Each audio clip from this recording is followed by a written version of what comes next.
Krásný den, přátelé Jihočeských víkendů. Připravujeme pro vás další díl našeho magazínu. Dnes jsme v Nové Bystřici na Jindřichohradecku a startujeme po modré značce ke klášteru. Těšíme se na krásnou procházku.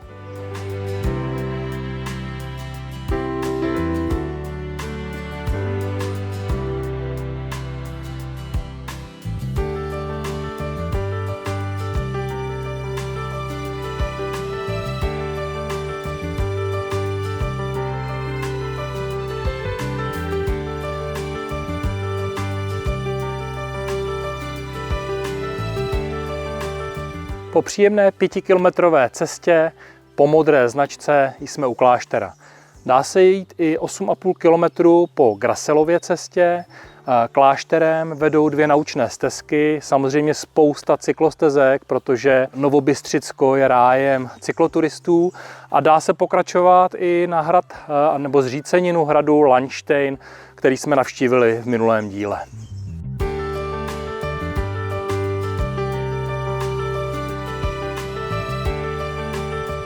Klášter je místní část Nové Bystřice na Landštejnsku.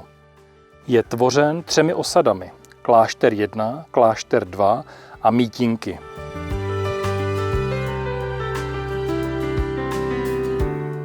Prohlídky kostela zajišťuje rodina Havlíčkova. Každý den kromě pondělí. Po domluvě je možné navštívit také rozlehlou podzemní kryptu.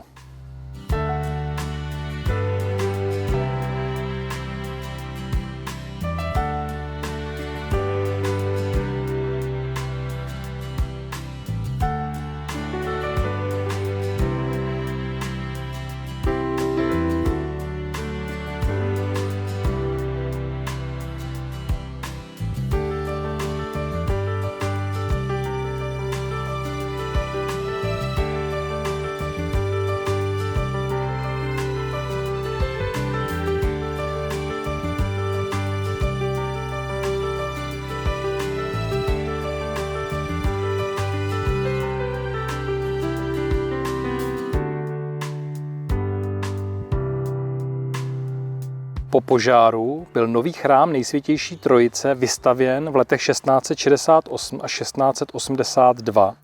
Stojí na místě původního vypáleného kostela s klášterem. Je zasazen do rybniční oblasti a dominuje celému okolí. V těsné blízkosti kostela leží klášterský rybník a opodál rybník Osyka.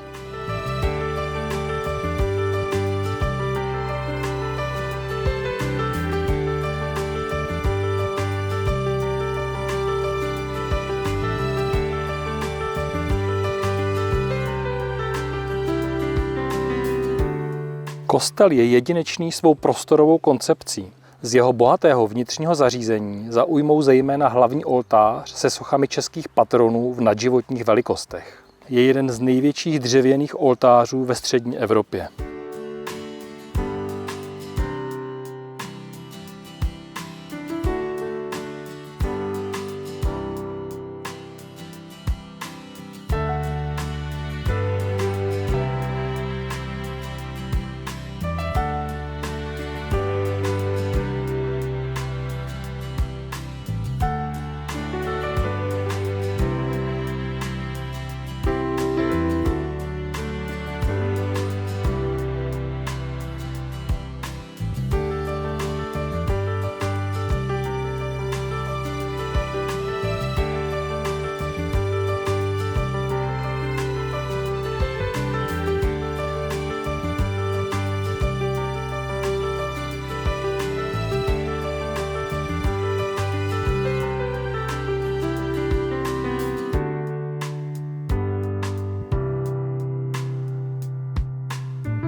Paulánští mniši dostali za úkol najít místo na východ od Alp, kde se sbíhají 3 léčivé prameny.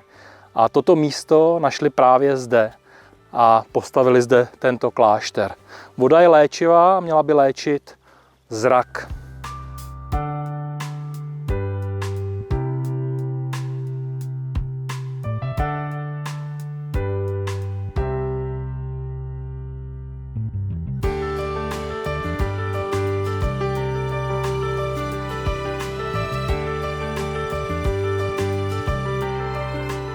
Další díl Jihočeských víkendů je za námi. Tentokrát to byl Klášter na Novobystřicku.